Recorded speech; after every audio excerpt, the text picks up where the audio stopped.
पश्चिम बंगाल में कुछ महीने बाद होने वाले विधानसभा चुनाव से पहले केंद्रीय गृह मंत्री अमित शाह ने मंगलवार को प्रेस कॉन्फ्रेंस किया। वह 3 दिवसीय कोलकाता दौरे पर हैं। अपने दौरे के दूसरे दिन उन्होंने ममता सरकार पर निशाना साधा है। इसके साथ ही बंगाल की जनता से बहुमत की मांग भी की है। प्रेस कॉन्फ्रेंस में केंद्रीय गृह मंत्री अमित शाह ने कहा कि ममता बनर्जी के नेतृत्व में भ्रष्टाचार के कारण पूरे पश्चिम बंगाल में विकास थम गया है। मोदी जी द्वारा शुरू की गई सभी फायदेमंद योजनाएं यहां टोल सिंडिकेट का शिकार हो गई हैं।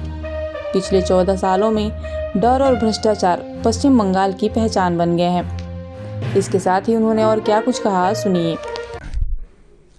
तृणमूल कांग्रेस के 15 साल के शासन में भय, भ्रष्टाचार और कुशासन और विशेषकर घुसपैठ से बंगाल की जनता चिंतित भी है, भयभीत भी है और आशंकित भी है।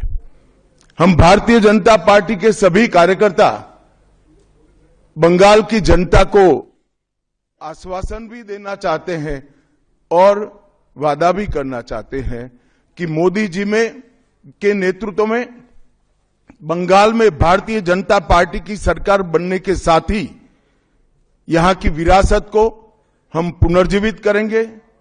विकास की गंगा फिर से बड़ी तेज गति से बहेगी और गरीब कल्याण, जो बंगाल का आज बहुत महत्वपूर्ण मुद्दा बना है, देश भर में जहां जहां एनडीए सरकारें हैं, भाजपा सरकारें हैं, हमने गरीब कल्याण को प्राथमिकता दी है।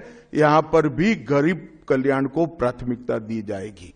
और इस सब के साथ साथ एक ऐसी मजबूत राष्ट्रीय ग्रिड बनाएंगे जो बंगाल से घुसपैठ को समाप्त कर देंगी। इंसान छोड़ दीजिए, परिंदा भी पैर नहीं मार पाए, इस प्रकार की एक मजबूत ग्रिड की रचना हम करेंगे।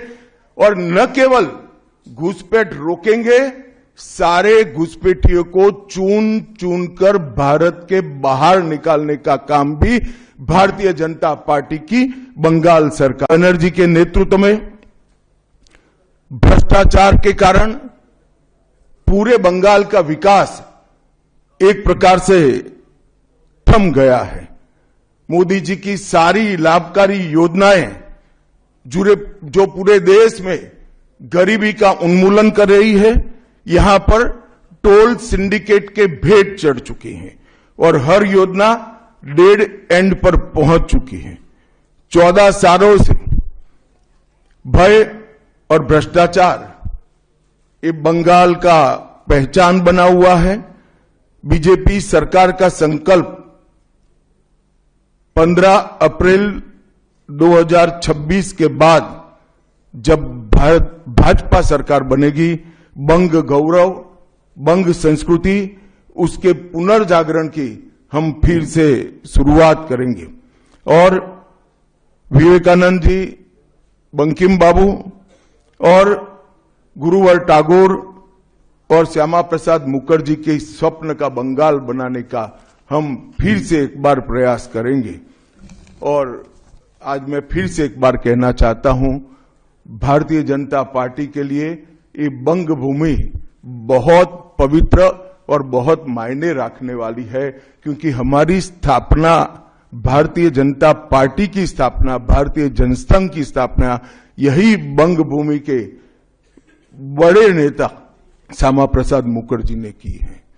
भारतीय जनता पार्टी की स्थापना से स्वामी विवेकानंद और बंकिम चंद्र चट्टोपाध्याय, इनका अनुकरण भारतीय जनता पार्टी ने अपने सभी सिद्धांतों के अंदर किया है। मित्रों, आज जब